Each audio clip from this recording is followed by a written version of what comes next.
Welcome to Taking the High Road, a special show dedicated to the trucking industry, specifically at the confluence of recruiting, retention, and compliance. In the fourth year as the host of the show, I bring over 2 decades of industry experience, both on the carrier side as well as the vendor side.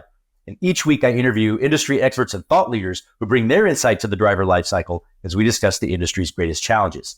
I always appreciate your feedback, good or bad. Don't forget to leave a rating and a review. I'd also like to thank and highlight the show's valuable sponsors. Their dedication and commitment to the industry and to the show is greatly appreciated. If you're interested in being a sponsor of the show or joining me for an interview, please email Jeremy at takingthehigherroad.com. Now, this week, I'm honored to be joined by a great and passionate industry friend for many years, Candi Coate, head of corporate safety for the North region for Knoxville, Tennessee-based Highway Transport Logistics. Thank you so much for joining me, Candi. Thanks for having me, Jeremy. Well, I'd love to hear about your background, how your path led you to the trucking industry. What was it that attracted you to the discipline of, safety and compliance specifically? I'd certainly love to hear about highway transport and the work you're doing there and how that was a good fit for you and for your passion and expertise. And perhaps you can share how your consistent involvement and engagement in the industry at the local, state, and national level has benefited you. And then lastly, we'll answer a question from a listener from our Deeper Dive segment. Does that work for you? It sounds great. All right. Well, as is the custom, I start every conversation with a book recommendation. Is there a particular book that you might share with the audience that you've read that was impactful to you? You know what I'm currently reading? I'm about 3/4 of the way through. It's a book called People Work, The Human Touch in Workplace Safety. It's by Kevin Burns. He's a safety management consultant out of Canada. And he talks about shifting from a compliance-based focus to a people-based focus as a safety leader, which I agree with 100%. In the safety realm in trucking, we have all kinds of rules and regulations we have to follow. But with his approach, if we can get our drivers and employees to think of safety as a personal value, then we can start to take ownership over our choices. He talks a lot about that. During the book, he uses a sports analogy. Are you a coach or a referee? Do you encourage and mentor, or do you find fault and bark orders? So I think all of us can kind of relate to that. I've had both as bosses throughout my career, and I respond much better, much more positively in a coaching environment than a referee environment. So that's the path I've chosen as a leader. So there's a lot of things that I relate to, but also a lot of just simple insights into safety leadership that I've taken away from the book so far. And I recommend it really for anyone that's already in a safety role, whether it's trucking or non-trucking. It's a good one. So, yeah, excellent. And we don't get enough of those types of books that are so practical, especially in the industry and especially around safety and compliance and that sort of thing. So, thank you for saying that. And I really like the idea. Are you a coach or a referee? Sometimes we have to ask ourselves that, when we're engaged with others, and especially when you're frustrated about something. It's like, all right, how am I going to go about this? Am I just going to bark orders, as you said, or am I going to try to encourage and get to the root of the cause, the issue, and encourage and promote and that sort of thing? So, good choice. Thank you. So let's talk about you. I want to know, and I'm sure the audience, for the few of those who are listening and watching who don't know who you are and haven't met you yet, who is Candi Coate, and what was it that attracted you to the trucking industry? So I'll kind of give a background where I came from. I think a lot of us that ended up in safety and in trucking didn't intentionally seek out a path in trucking and safety, which was my story. My degree is in finance. I started out in the 90s working in accounting for a small sulfuric acid manufacturing facility out of Toledo. So being that my degree was accounting/finance, I felt like that was the perfect fit. Good to go. Started with accounts payable, accounts receivable, monthly financial statements. I hated it, hated every minute of it. I realized I really enjoyed working with people much more so than numbers. So great company, though. I wanted to stay with them. I just didn't want to stay in accounting. I moved out of accounting and into customer service, which I really enjoyed, building relationships with the customers and our trucking partners.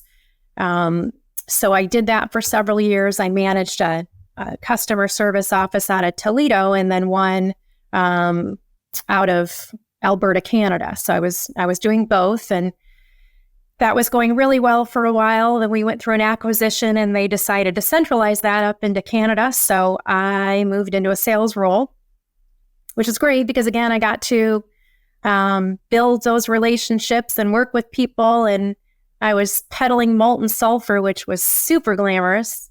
Did allow me, though, to build those relationships. So I enjoyed it, but it required a lot of travel. I had the territory was all of North America.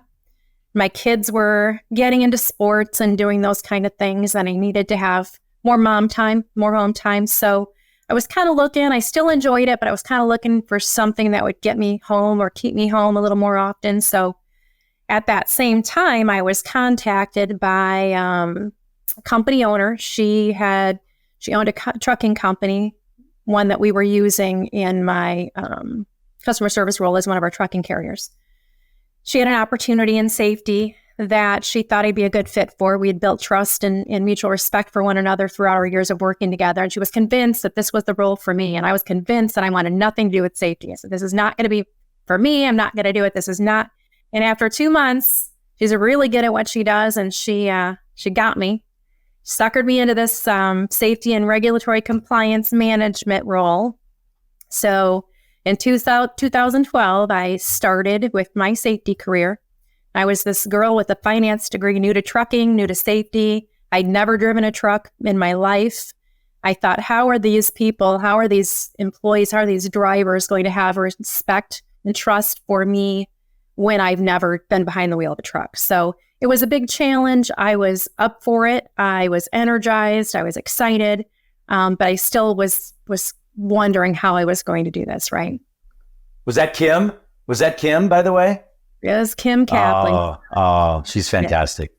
Yeah. She's wonderful. She's got a great sales pitch. So she suckered me in, but it was a great experience for me. I was with them for 10 years and they allowed me the flexibility and the encouragement to get involved in the industry association. So that's what I did. Is being new, I got involved in as many as I could and met as many people as I could, sat in the front row of all the conferences that I attended, introduced myself to the speakers, got involved, learned regulations, learned all of that as much as I could. Talk with drivers. They taught me a lot from that standpoint. My director of maintenance, very good relationship with him. So just being able to build that network of resources to use is what made all the difference for me. I got the support and the encouragement from the folks that I'd been working with. And I think that I found a passion that I never knew I had for somebody who didn't ever see themselves in a safety role or at a trucking company. It was all over after that. I really enjoyed it. I enjoyed working with Kim and Dean, and that was my start. So. Well, that's awesome. And most people come from one of two paths, right? They either stumble into it somehow and it's because of somebody or something that happened, and next thing you know, they're in it, and then they love it. When they really plant themselves, or they plant their feet firmly into the industry as you did, and it helps to have a great mentor and a boss like Kim, who great family-owned business, who just was also really active and engaged in the industry and so on. That helps to have somebody like that you could be under their wing. I think that's huge. But there's always either that path or it's, a family-owned business, or it was always in the blood and that sort of thing. So not surprised that that you kind of stumbled into the industry that way. And you have, so you've been on the tanker side probably most of your career, certainly on the carrier side of things, and always, safety and compliance. You also have your CDS, right? You're a certified director of safety. Do you mind sharing, just for those? I mean, I think it's really cool, and I respect a ton when I see people with those credentials. Do you mind sharing with the audience what it's like, or what that process is, maybe, or just how, especially if they're interested in adding those credentials, what that does to their resume and what that process is like? For sure, yeah, no problem. I was very interested in getting those credentials, and I had talked with several folks that had gone through the process. It's a very lengthy process. You've got to have experience. You've got to have, there's a whole list of criteria before you can even get into the program. You've got to find a mentor, somebody that you can work with. And my mentor was Greg Varn from Marvin Johnson. He was wonderful. kind of led the way, answered any questions that I had. He was very big on the regulatory side. And you build a portfolio, we'll call it, and it's all of your experiences and there was testing involved, and then you go for a 1-week class. I took mine in North Carolina, and you are with a group of people that you become very close with because you're all there for the same reason, and you're sharing your experiences, you're sharing your knowledge, you're learning more. And by the end of that time, you either pass or fail. If you pass, then you continue to build that portfolio. And it takes probably a good year to get everything that you've got to get for that. Before then you send that packet in for them to review and approve and then provide you with that certification. So I got mine years ago. Great experience. I would encourage anyone that's in the safety realm that has not gotten that yet to go for it. It adds, of course, some letters to your title, but it also adds a whole experience and extra knowledge that you'd gain from just the folks there, but also that the instructors that you've got that you can just pull information from and learn. I mean, you're literally there from Monday to Friday in a town that you don't know anyone in, and you're in with this network of people, and all you talk about is safety for that entire week. So it's a great experience. Yeah, no, and I've heard that, and I'm glad you shared that. I appreciate it. When I saw that, I thought that's something that I wanted to ask. I thought it would be great for the audience, and hopefully some of the listeners will take you up on it and go down that path. So that would be great. I'd love to learn more about highway transport. Could you share just a little bit about the company and some of the work that you're doing for them? Yeah. So Highway Transport is, as you mentioned at the beginning, it's headquartered in Knoxville, Tennessee. They were founded in 1948, bought by the Watkins family in 1963.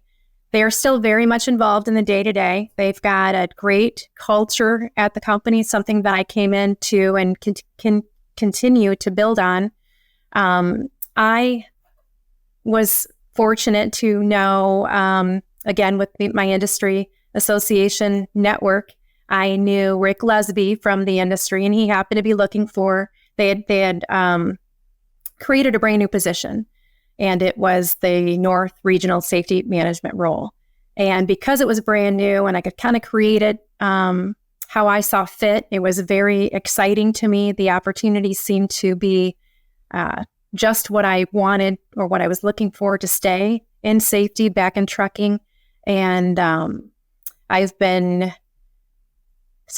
started with them in June of 2022. So it's coming up on 2 years now. So great company. I'm very happy with my experiences so far, and I'm excited about what we're doing in safety for highway transport. I've got a counterpart that does the South region safety management role, and he and I work very closely together to ensure we're aligned with our safety focus. So it's really exciting. I'm very happy that I'm there, and I'm loving the people that I work with and all of the energy that we all have towards safety. Is it safe to assume that highway transport is a member of national tank truck carriers? They are. Yeah. That's exactly right. Just from a industry association involvement, I can tell you that I've been involved in the Toledo Trucking, the Ohio Trucking Association, National Tank Truck Carriers. I've been involved with American Trucking Associations, Illinois Trucking Association. So it's really, really important for anyone and we need safety people, for sure. We need safety people. So I encourage those folks that haven't thought about safety as a career, look into it, and you'd be surprised at how rewarding it can be. Now, there's a lot of challenges, and it can be very frustrating, obviously, but the association involvement is huge. The networking, the people that I have met throughout these associations and sitting on safety councils and committees, they've become some of my closest friends. So we have gone on weekend getaways together, and you'd be amazed at how close you become with the people that are sharing the same goals and the same, you've got that everyone wants to get home at the end of the day safely. You want your people you care about your people. We've got so much work to do to get our roads to the safe level that we need them to be. And all of us are doing everything that we can do to make those roads safer. And you just kind of become part of a fraternity, I think, and really just sharing what works for you, what doesn't work for you, what have you tried, what haven't you tried, what are you covering in safety meetings, what works, what are they listening to, what aren't they listening to.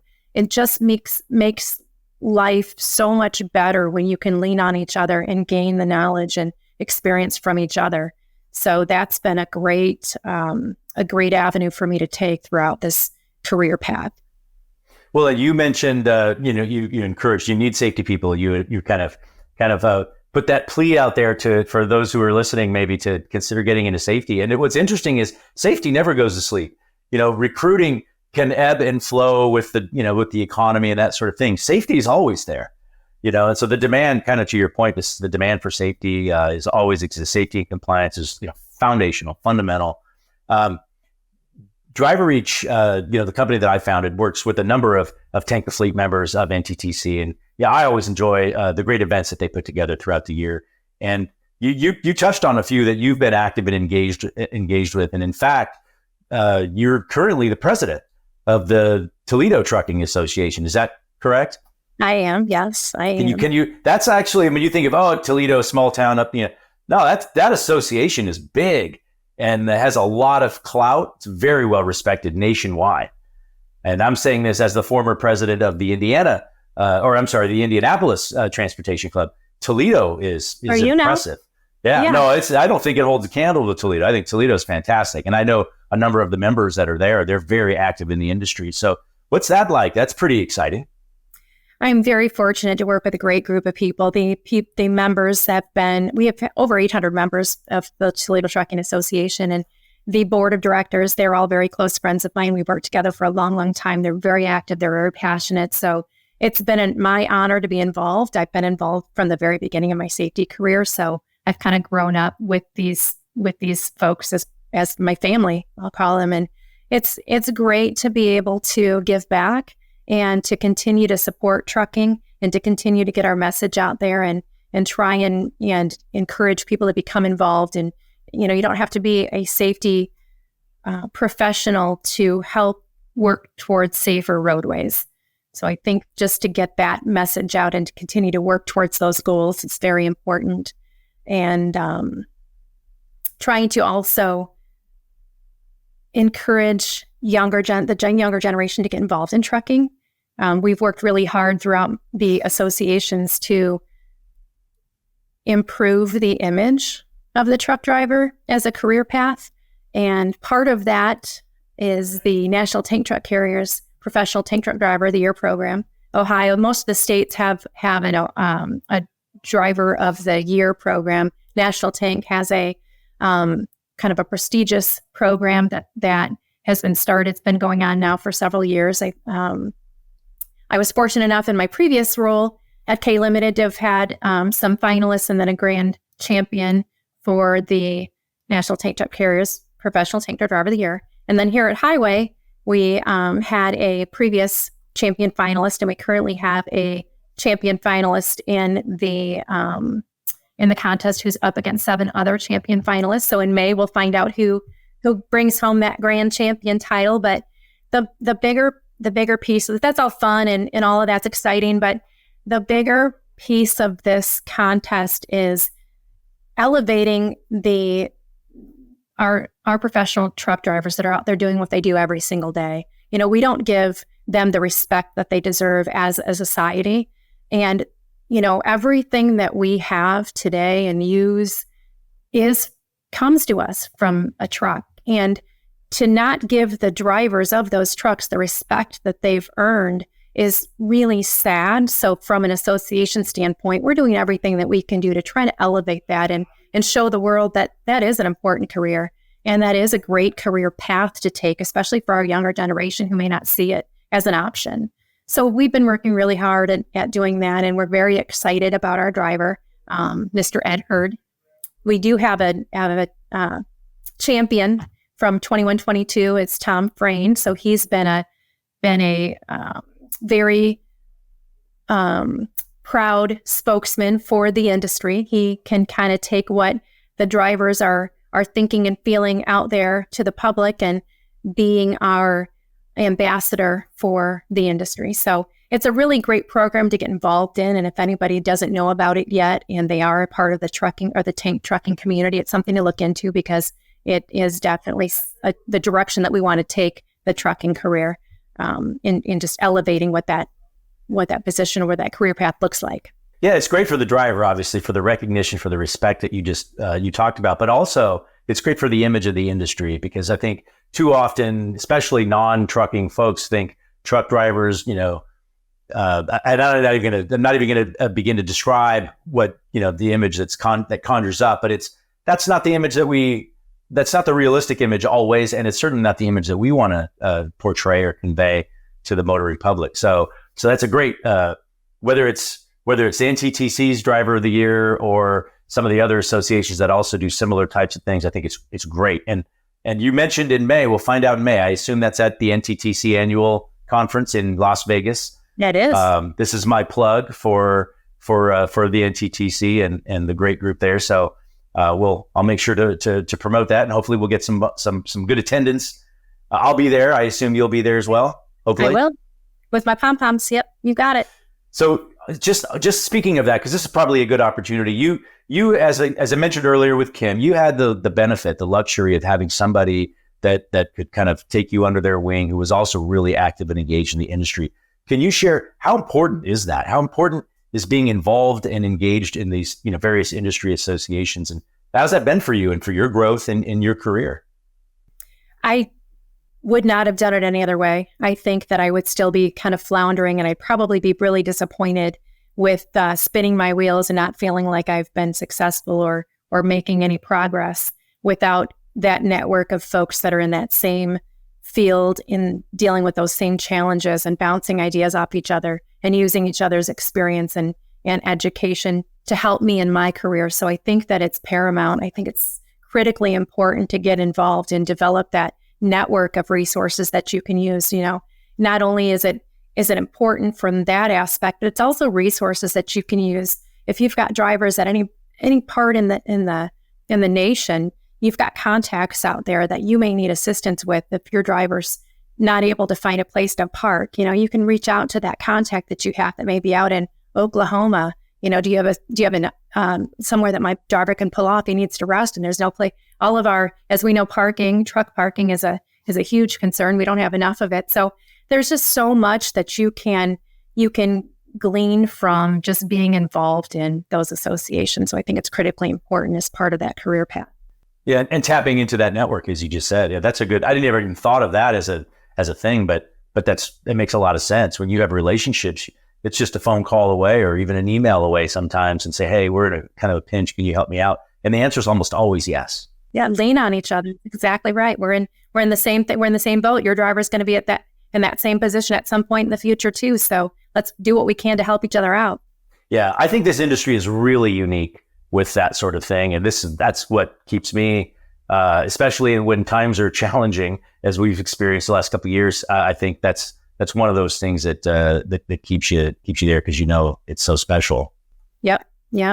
That is, we're all about relationships, and I think so much of what we're doing today is still based on those relationships from years ago that we used to count on. So in our industry, it's still there. Relationships are still important.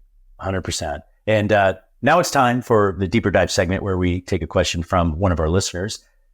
Today's Deeper Dive question is brought to you by Infiniti Workforce Solutions. And the Deeper Dive question is, as a smaller fleet, our budget is tight.